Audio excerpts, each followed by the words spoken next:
Okay, welcome Multnomah Village, week 73, Justice for Qadira. And Before we get started, I'd like to say happy Thanksgiving, everybody. yes, happy Thanksgiving. I kind of want to go through some of the things that we are thankful for.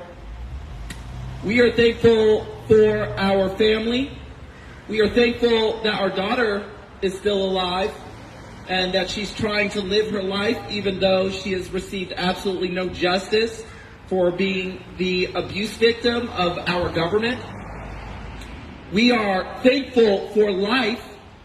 We are thankful for these rallies that we're able to do here. We are thankful for the opportunity to hopefully turn this ship around because, folks, we're going the wrong way. We are also, I just want to stop and say, I just want to say praise Jesus for the nice weather because me and my husband have actually been pretty lucky. We've been doing this for almost 2 years, and we haven't had a lot of rainy days or snowy days.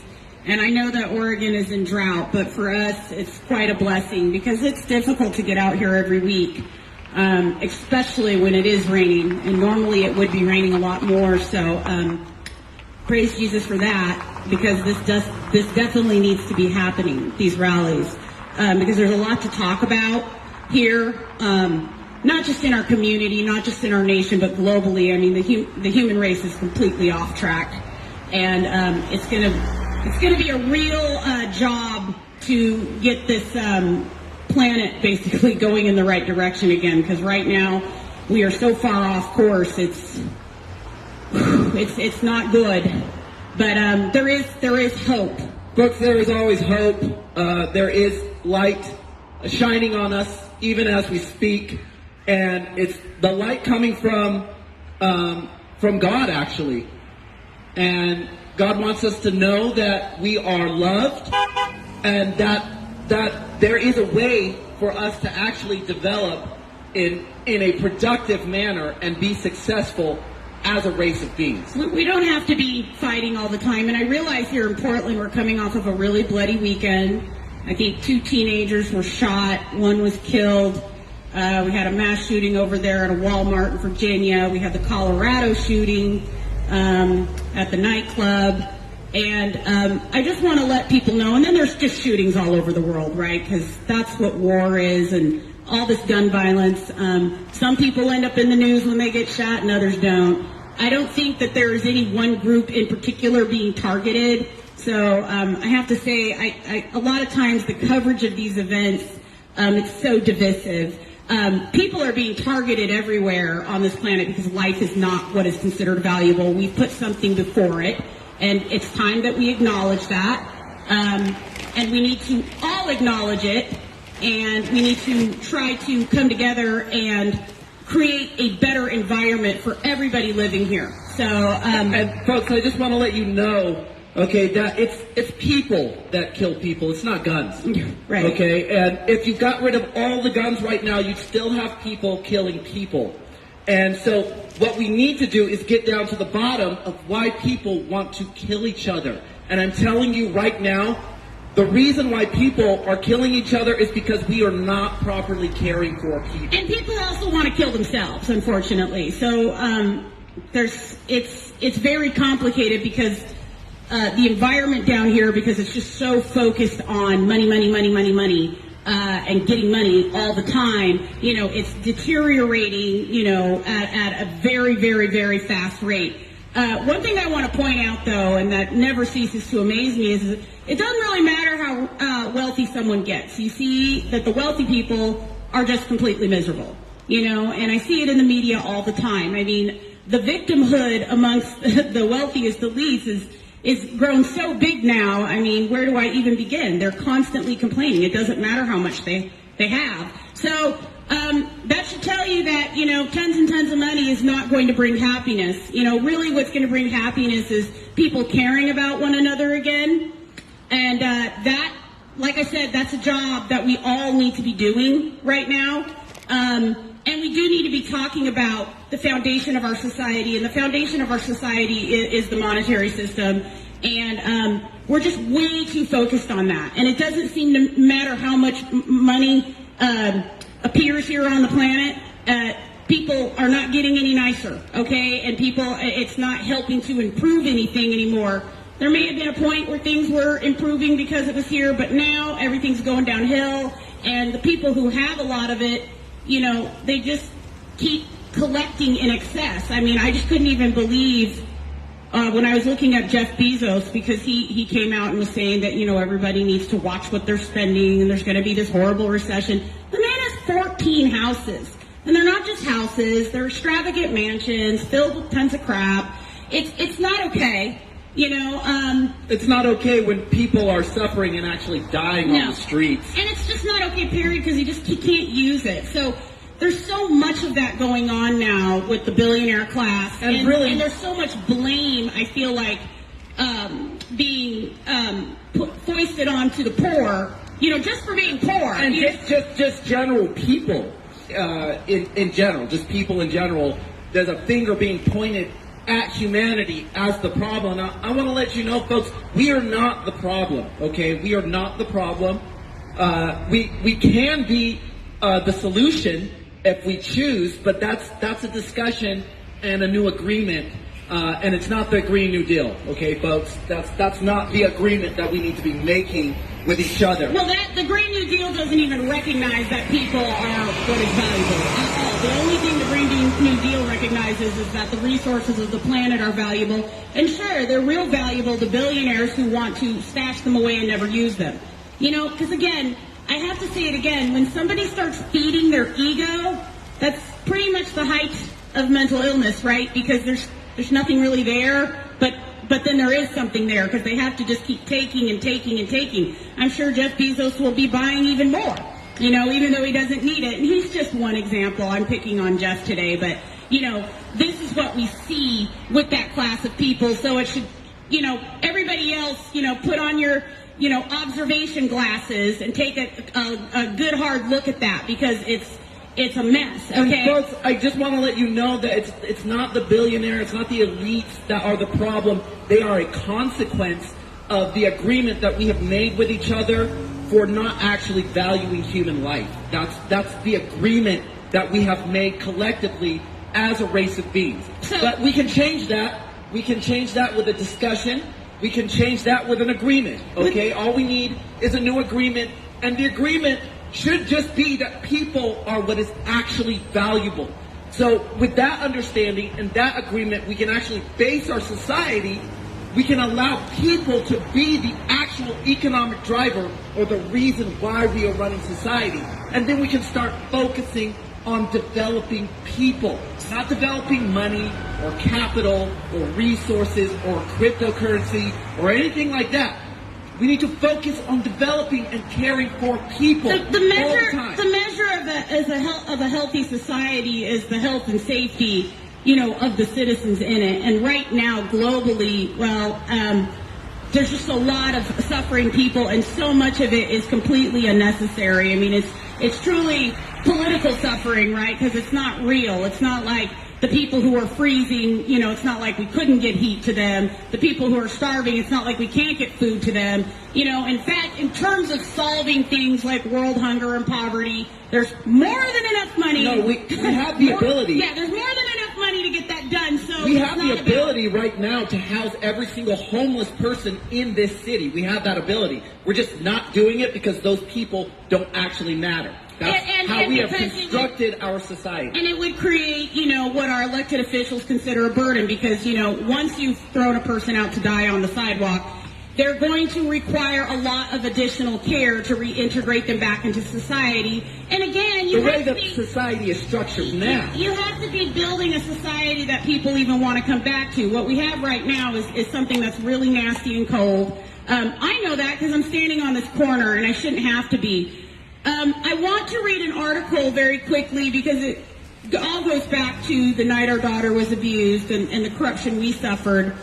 And we keep coming back to this story because the fact of the matter is a nation that would cover up something like this, and I am going to condemn the nation here in terms of this cover-up, because it's not just this neighborhood, right? It's not just Portland. It's not just Oregon. I think there's a national cover-up going on here, because people don't really, our public officials don't want to go back in and do anything to change this system. What's really heartbreaking for me is because I am so active in terms of trying to get my daughter justice, I get a lot of messages, talk to a lot of parents who have lost children to child services and have encountered nothing but corruption. Poor people get targeted a lot and have their families ripped apart, and they have no way to undo any of this. And my feeling is first of all, when it comes to families, I'm not saying we don't need a child services, but the number one goal should be reunification at all times. And they should always be looking, down every avenue. You should never leave, a parent or parents frustrated that, every stone has not been unturned in terms of reunifying them with their child. And you should never just arbitrarily, I think, go in and remove kids. But when people are poor, that's what happens to them. And Qadira's case is a really great case to highlight because, of course, the people who abused her were connected to a politician. They had enough connections where literally none of the rules and laws went into play. But it speaks volumes because since this case went all the way into federal court, because me and my husband took it there personally, of course it was just covered up by all the judges, covered up by law enforcement. The fact of the matter is our federal government is plenty happy to be involved in covering up child abuse on a high level. So we have a lot of kids at risk in this system, and I've talked about this before. Come on, humanity. Everybody keeps talking about, their profit coming back. Well, I'm telling you what they're going to find, which is human trafficking is the number one business on the planet. So, molesting, raping children, that's our number one business. It's like $1 billion industry happening now as we speak. Lots of children in peril, lots of young women in peril, because that's who usually gets caught up in this business. And again, it's just all for money, completely for money. And we need to talk about that because people are willing to harm people for money. Because the thing about money is you can do something really horrible to get it, but it washes clean and spends the same. So every business in this village is probably accepting blood money today. Money literally covered in blood that they can't see. So, and I'm not saying that that's what anybody's trying to get done here. It's just what's happening. And without an actual, open conversation about it, it's going to be very difficult to solve this problem. Anyway, I wanted to read this article, something that happened here in Myrtle Point, because it just kind of harkens back to my daughter's case again, and I don't want to forget to get this done. So, Portland, Oregon, this just happened. I don't have a date, but I just pulled this off the internet yesterday. A Myrtle Point woman is facing multiple charges, including manslaughter, after a 10-month-old boy she was caring for suffered an abusive head trauma and died in a Portland hospital, according to the Coos County District Attorney. Haley Renee Steele, 27, was arrested Thursday on the charges of first-degree manslaughter, first-degree assault, and first-degree criminal mistreatment. Steele was babysitting the infant on Monday when she called 911 to report his breathing and eyes were not behaving normally. When medical personnel and deputies arrived, the child was in critical condition and needed CPR, according to the DA's office.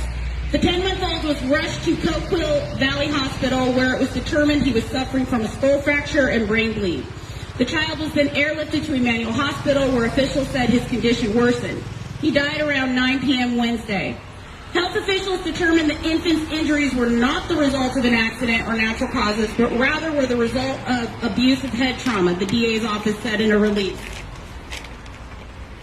The Coos Bay Sheriff's Office and Oregon State Police considered this incident suspicious and began investigating on Monday. Following a search of the residence and multiple witness interviews, the Sheriff's Office arrested Steele. Okay, and then anyone with information on the incident is urged to contact the Coos County Sheriff's Office. So the reason I read that article is, again, it's real shameful what's going on here in this city. These people said they were playing Naked Little House on the Prairie. This woman was immediately arrested because the child in her care was injured. And she wasn't just arrested because the kid died. She was arrested because the child was injured. And to know what the definition, of an accident is here, because I've had a lot of people, not just law enforcement, but people in this neighborhood, harassing me for years, claiming that, Naked Little House on the Prairie is an accident. Boiling a tea kettle full of scalding water and coercing a child to play that kind of sick game that is somehow an accident. And the fact of the matter is most of the time when a child is injured, now this child here, I don't know the specifics of this case. This child may have some sort of genetic condition. There could be other things going on. I've talked to parents whose kids have had genetic conditions where their children are removed from child services, on claims of abuse, and then, sometimes returned, sometimes not. But the parents are, screaming and crying, saying, "Hey, there could be other possibilities for why the child, appears injured." And law enforcement doesn't care, so they'll just say, "Nope, taking the child." And so, unfortunately, with CPS, what we have is, it's less of child protective services and more of a child trafficking, organization. Yeah, that's legal. So, especially for poor kids, when they're removed from the home, their parents usually do not have the ability to fight at all, because just the stress and the strain of having your child removed, it can cripple somebody. In our case, that is why the abusers did not have their child removed from the home. They didn't even have to talk to the police. The whole community just boo-hooed and felt sorry for them. And I'm sorry, that's what went on here in this community. This community rallied around the child abusers. And we see a lot of that going on in our society today. We're seeing that now in hospitals that are, giving kids care that I don't think is care. I think that, there are certain things you need to wait to do until you're an adult. And just because a doctor tells you it's okay to do them, because the doctor told us it was okay to take Qadira home and take care of this wound ourselves. And praise Jesus, she lived, but that was not the proper care for a burn, which is why Qadira has all these... Especially a burn of this magnitude. Well, most burns, they say a burn in the size of a quarter can be fatal, just like a quarter. So what Qadira experienced was far, far, far worse, and it should have taken her life. Which is why we take this very, very seriously. She also has so many health conditions that come directly from this, that can be tied directly back to this, that she has to manage now for the rest of her life. Her shortened life, might I add. And so far she's gotten no help to even get that done, except from us, because we as her parents have worked tirelessly to fight for her and to make sure she is as well as we can make her be. We have never given up fighting for this. But this is a complex issue, and it's really not okay for the state of Oregon to be covering this up because, like I said, there's a lot of parents everywhere that are experiencing contact with CPS, and the way they are being treated in the courts is truly outrageous. And again, that just helps to further lead to the breakdown of the family. And then what do you see? You see more and more violence, suicide, addiction, on and on. Surprise, surprise, people need parents, okay? But yeah, in our society now, we have doctors that just think it's okay to do whatever with children, and it's not okay. There are things that should be strictly for adults that are now, invading the spaces of, children. So, and just because a doctor says it's okay, people are going along with it. So, I've been hearing a lot about, gender affirming care under the age of 18, and I just don't think it's okay. I think people need to wait until they're an adult to make adult decisions. Well, it's a life-changing, it's a lifelong altering decision. Which is why you make it as an adult. You don't do that to a child. I tell you what, I could have convinced my child of anything. I could have convinced my child that she wasn't abused if I had wanted to work at that. That's what this community was working at. Children can be convinced of a lot of things, which is why they need adults to help them navigate. And actually care for them. I don't know how we've lost sight of that. We used to kind of all agree that adults were supposed to care for children. And we also kind of used to have some kind of agreement on what was an adult activity and what was an activity for kids, but we don't seem to have that anymore. You know, particularly the shooting in Colorado. I listened to a little bit on the radio, and they were saying, oh, well, we were just going to have a family-friendly drag queen show there the next day, and people have been showing up, and they're so angry at these things. Well, get a clue. Maybe you shouldn't be doing it, you know, because before kids were being able to participate in drag shows and stuff, nobody was showing up and being upset at drag queen shows. That's what I know. I've been to drag queen shows. They're entertaining. They're for adults. Sorry. So there's a lot of things that are going on in our society where adults are just happy to manipulate the kids into doing things they shouldn't be doing or that are harmful, which is what happened to my daughter. You know, at the age of 8, she was manipulated to play a sick game, and after she got injured, she was discarded.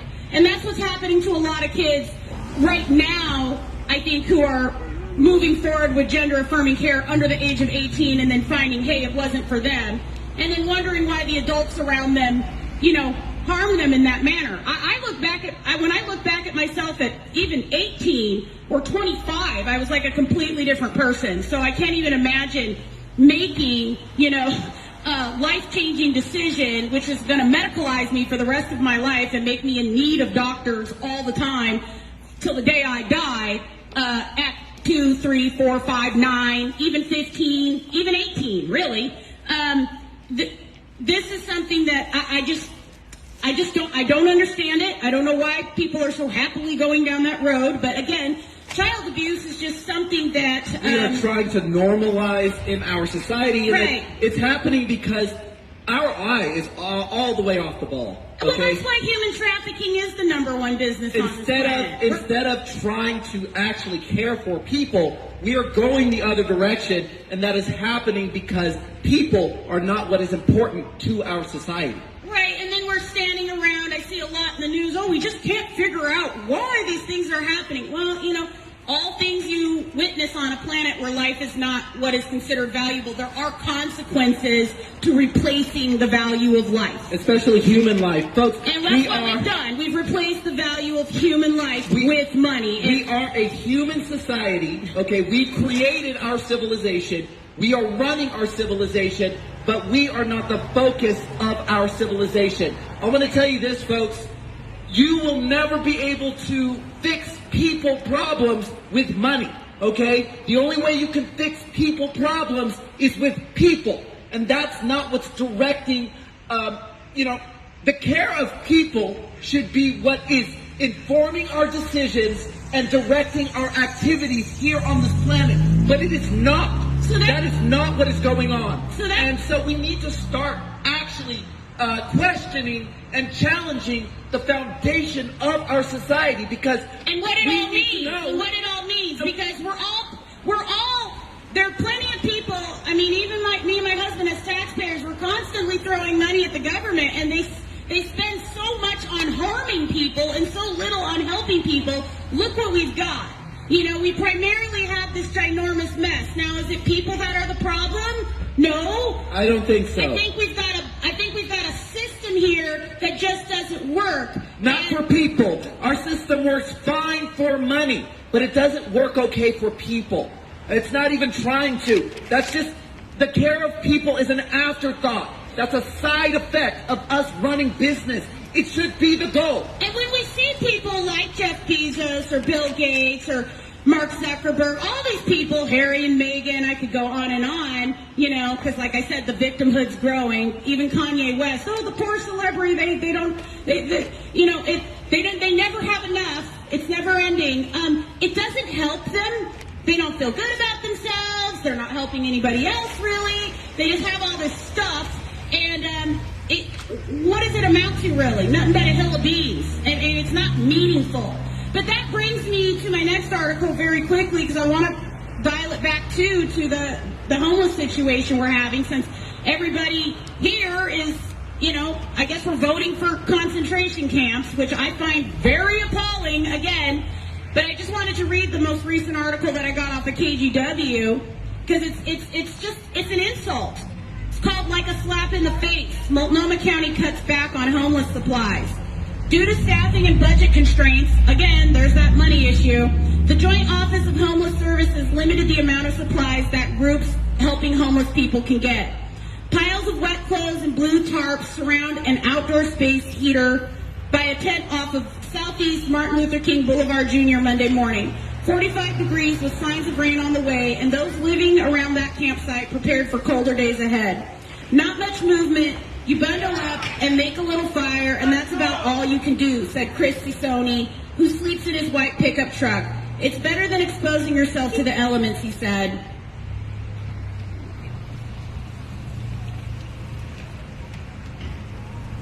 Sisoni was laid off from his job during the pandemic. For a short time, he collected unemployment, which he said ran out. He's been homeless ever since. On Friday, I go over there sometimes, he said, pointing to the nonprofit called Hygiene for All, tucked under the Morrison Bridge. They hand out tents and sleeping bags, but they haven't been doing it, he said. Hygiene for All helps 100 homeless people a week. The majority camp on the central east side of the city. The majority that camp on the central east side of the city come to them for supplies. We do pretty amazing things with very little, said Sandra Comstock, the nonprofit's executive director. Much of their supplies comes from Multnomah County's Joint Office of Homeless Services warehouse, which opened in Northeast Portland during the pandemic. Things like tents and tarps and sleeping bags are kind of beyond our budget, and we get those from there, explained Comstock. In an email obtained by KGW, which was sent to nonprofits, the Joint Office said due to budget and staffing constraints, they reduced how often groups like Hygiene for All can pick up supplies from bi-weekly to once a month. They've also limited the number of certain supplies they can take. That leaves people like Comstock without about a quarter of the supplies she would normally have. Honestly, it's pretty demoralizing to be out here telling people, I'm sorry, we don't have these things, she said. The Joint Office said that they recognize the significant impact this has on the nonprofits, but these changes don't apply to severe weather or emergency situations, although people living on the streets need things to keep warm nearly every night. It's important. It's life or death, said one man walking along Southeast MLK who's been homeless for 20 years. It feels like a slap in the face, frankly, said Comstock. While Comstock knows it's just a matter of time before city crews remove the tents and tarps she gives out from the streets, she's now looking for community donations to keep up. It's hard to feel like you're fighting a tsunami, and we care about the people out here, she said. So, first of all, I want to talk about the Move in Multnomah program that ran out of money. It was pairing landlords. It didn't run out of money, but it got a bunch of budget cuts that made it not as efficient to operate. But it was pairing landlords who had empty, rentals with homeless people, and it was housing people within 1 to 3 weeks. Great program, makes a lot of sense. In terms of, you don't need to build a whole bunch more housing if people are willing to step up to the plate and help get people housed, guaranteed rent for a year, guaranteed to pay for damages, and we could probably have everybody off the street by Christmas. But again, what our mayor and our city council and our elected officials want to do is they want to set up the concentration camps, because as inflation rises, they just want to keep dumping people there. And once we get used to them dumping people in the camps, then they'll just start doing whatever they want to do with them. Because obviously, like this right here, they want to reduce the amount of supplies going to the homeless because they don't want them having stuff, because they don't want to have to clean it up. And, while they're going through this, they're going to make sure that, more people kill themselves and get addicted to drugs and all these things. They're creating more problems by pulling back on supplies, while at the same time speaking with a forked tongue saying that they care and they want to solve the problem. So that's not the case, folks. What we have here, when you look at the measures that we just voted on in our recent election, folks, that had nothing to do with any of this stuff. This is the kind of stuff that we should be voting on as a community. Like, should we be voting on whether or not to keep programs like Move in Multnomah funded appropriately? Yes, we should. How come that wasn't on the ballot, though? Should we be voting on whether or not to cut the budget for helping people who are currently on the streets? Yes, we should. But why wasn't that on the ballot? So, folks, our political system is not set up to help people. Our political system is set up to help money. That's it. And I find it interesting because every time there's a big war, the wealthy just get wealthier. During the pandemic, the wealthy got wealthier. It's funny to me because, the homeless people who are homeless, the way people feel such, an animosity towards someone who's become homeless, who's using practically nothing, it never seems to translate the same when somebody's taking so much that they can never even use it. So, I don't really understand that. Like, instead of being, more compassionate towards the homeless for asking for so little, really, most of these people just need some help with shelter and heat and a few things. No, we'd rather worship somebody like Jeff Bezos or Phil Knight or Mark Zuckerberg or Elon Musk, who've taken far beyond their needs, far beyond anything they could ever use. They just take. And on top of that, we all have to spend time feeding their egos because they pay the media to talk about them constantly. I see that with Trump, too. I cannot believe how much time we've actually spent on the TV talking about Trump. It's just never ending. You know what I'm saying? These people have a never-ending stream of news being printed about them. Me and my husband, though, us little nobodies, here we are down on the corner. We can't even get one little local article written about something that's been going on for 2 years now. You guys have been blessed with the rally for 73 weeks, but downtown, we'll be at 101 rallies. December 21st, we will have been out here for 2 years. So, again, why don't we want to have the hard conversations, and how do we expect to fix things if we're not going to have these hard conversations? We just can't keep saying, we want things to get better. People are constantly asking God to make things better. Well, we're going to have to talk about what we're doing down here if we want to improve the experience. And folks, it's not happening in our politics, okay? I personally would like to see the life experience improved for everybody before I am called home. Okay, that is my life mission. Okay, I would like to continue to talk about what happened here because the corruption me and my husband experienced in the system, the cover-up of the abuse of our daughter, and also the cover-up of the discrimination my husband experienced at Nike, these are things we need to talk about because people who have no money, they don't have the same set of rights. They don't have access to the same set of rights because they can't pay attorneys to pay judges to get the judgments that they want. So that's why so many families are, instead of child services getting involved with families to help families stay together, to help alleviate stress with parents, to help parents have the tools they need to care for their children. Because I'll tell you right now, 99.9% of the time, unless somebody has completely gone off the rails, your children are going to need a mom and a dad, hopefully. And if they only have one of those left, they're going to need that person even more, and other family. So, ripping kids away from family is never a good idea, which it's interesting because after our daughter was abused, the people who abused her, they had no problem recognizing that for them. They didn't even want to bother them about their tea kettle games or anything, you know what I'm saying? They just left their daughter there with them and said, oh no, that's the right thing to do, left us suffering.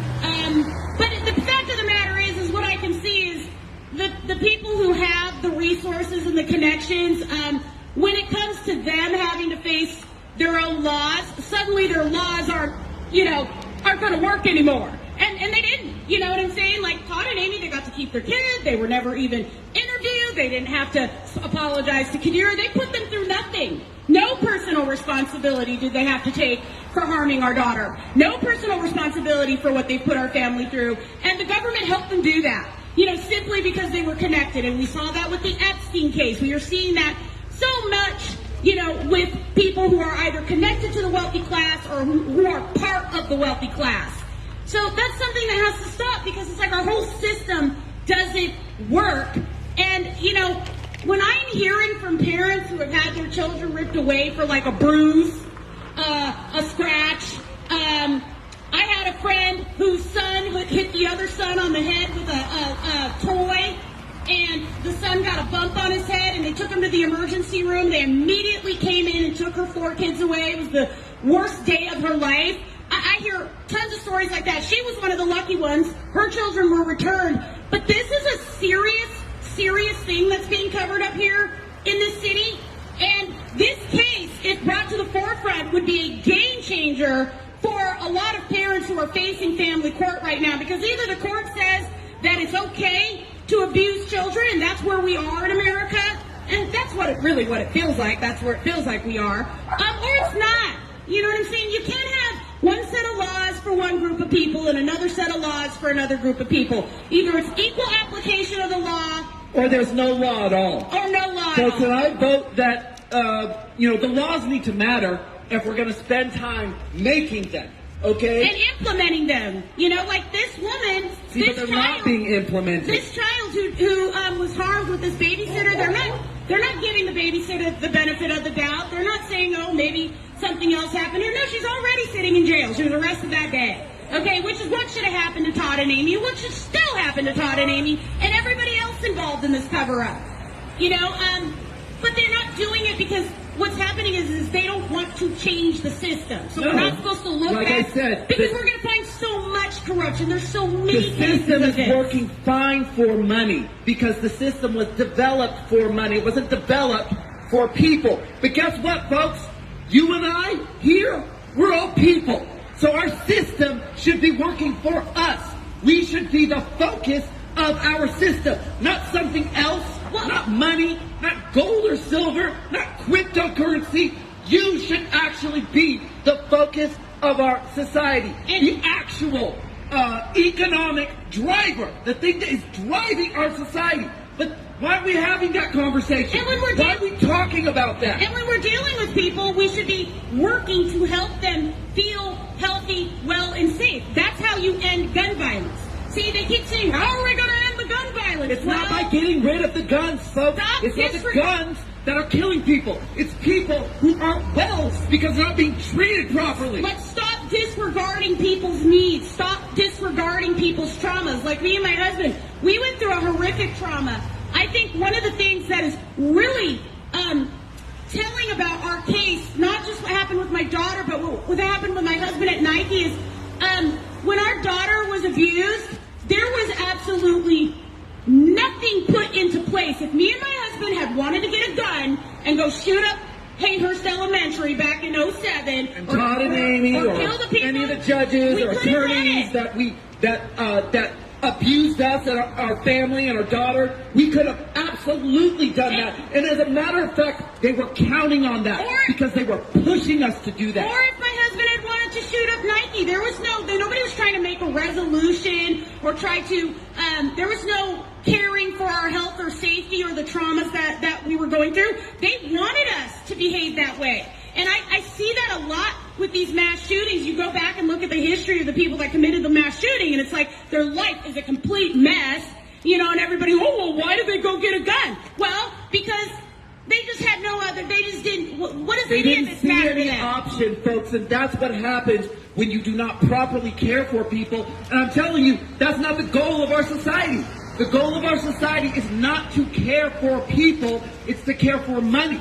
And we need to stop that, and we can stop that because we are free will beings, okay, with built-in sovereignty. And it's our authority that these people are using against us. It's not theirs. The government doesn't draw its authority from itself. It draws its authority from us. And we can absolutely take that back. We do definitely need to make an effort because as these tragedies spread, what's the plan? Because that's what's happening right now. On and on and on. People are being traumatized. They're not being cared for. Even the people on the street. There may come a point you set up these detention centers, these concentration camps. Well, there's guns all over our streets. We passed Measure 114, and what did it do? It had the opposite effect. The streets are now being flooded with guns. Gun sales are up 382%. And guess what else is up? Angry people everywhere because they cannot afford anything. They can't live. People are trying to live their lives. They have a limited amount of time here. It's give or take 100 years. That's about what what you're going to get. That is the gift of life. And for me, I think that's fine. I think that's a great model. I think God set that up just perfect. You get to be a kid, then a teenager, then an adult, and then an old person. I think that that's perfectly fine. I guess we don't appreciate any of that, but people who have a limited time to live on this planet are going to want to do something like do that. And if you are constantly ripping that from them, if you are see frustrating that at every single turn, what do you think people are going to do? They're going to turn to violence, and we see this in the tech industry right now. All these people being laid off. Why? Because Elon, Jeff, these assholes, they just want to replace everybody with robots for their bottom line. And it's like, why do you need to do that when you don't need anything else? Like, that's what I don't get. You have 14 houses, mansions, acres. What more do you need? You need the whole damn planet to yourself? Because that's what we have right now is 1% of people who want the whole damn planet to themselves. One of the reasons me and my husband can't get any news on this is because, basically we've gone head-to-head with Phil Knight, because he got himself involved in this. So once you get a billionaire involved, well, they get what they want all the time from society, which we should stop doing because they're not well. And they're not helping we're us, not doing them any and we're not favors. helping ourselves. We're not.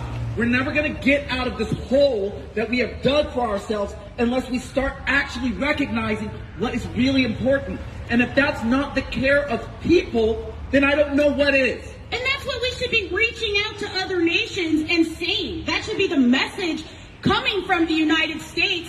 You know what I'm saying? We're supposed to be a nation founded under God, but I don't know. I mean, instead of pushing this idea that, hey, let's make everything better for everybody, it's the opposite. We have these corporations, American-based corporations that pay people $1 an hour when $5 an hour would give them $1 million where they are. Like, it doesn't make any sense. You should want people to be doing well because that's going to give you a better experience and open up the planet to you as well. I mean, everybody who is living on the earth today, you should be able to go anywhere and not fear for your life all the time.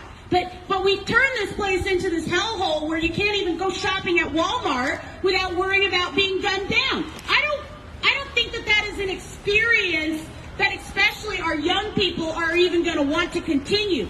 We have to improve things around here and not talking about issues, especially like what happened to me and my husband, not talking about the corruption, not talking about how the money screws everything up, because all these people have gotten paid to cover this up. I mean, They did. come on, it's obvious. Folks, they did. It's so obvious, it's just sad at this point. What I don't know what they think they're getting done, because we're going to keep getting out here, and we're fine to do this without a red cent. See, that's the thing. Everybody wants money. Me and my husband are out here for money. That's why we keep getting out here. We get out here for God. This story needs to be told. We believe our daughter lived for a reason. And we were very, very blessed.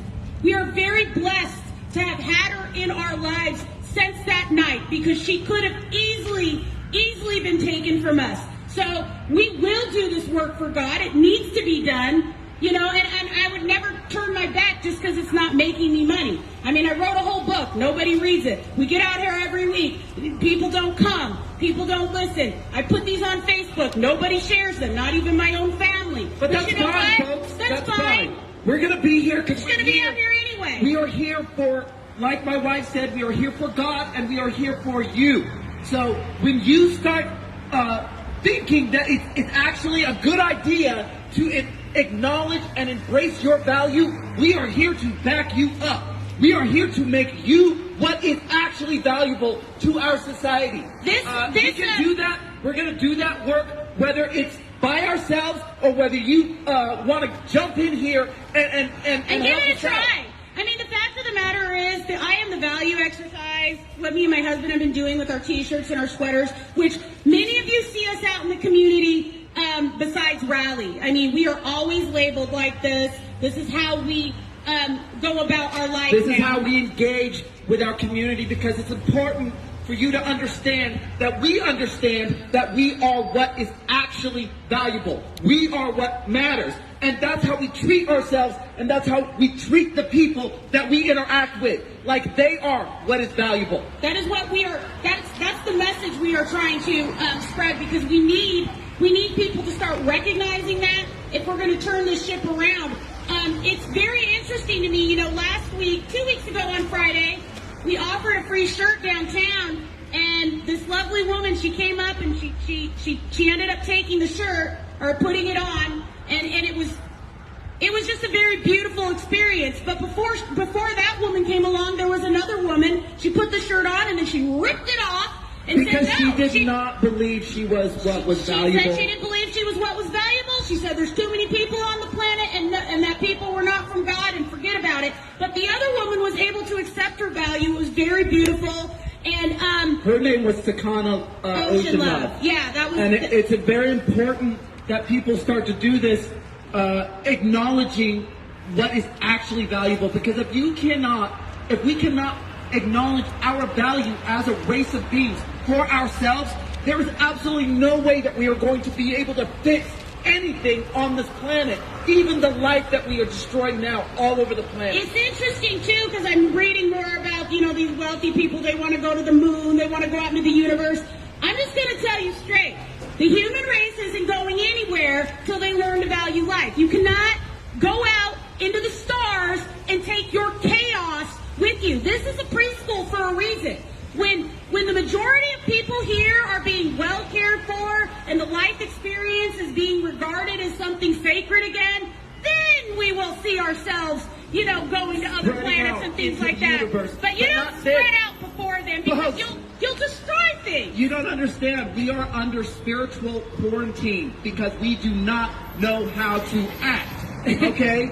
Collectively, we're having a collective God issue. expects us to be able to take care of each other. That's not what's happening here. I mean, we can't even get our own mayor, you know, and our own governor to come apologize to one little girl. It speaks volumes as to where we are, and it's all just to protect their power and their money. But what is your power and your money for? What is it getting done, folks? We're not driving society in any good, to anywhere that's good. No, we're creating. Not for people. Right now, what we have being created, straight up, is just a straight up hell. I mean, I'm sorry, but we're losing our power. But I'm still kind of loud. Anyway, we're gonna end it, and we will just see everybody next week. But I just want people to start really thinking about this and thinking about what it would mean to label yourself as what is valuable. It's something for you to do individually, not something that anybody is going to lord over you about. You take direction for that. Anyway, we will see you all next week. Thank you, Moldova Village. Happy Thanksgiving. Mrs. Stevens, I wanted to ask you just a couple of questions.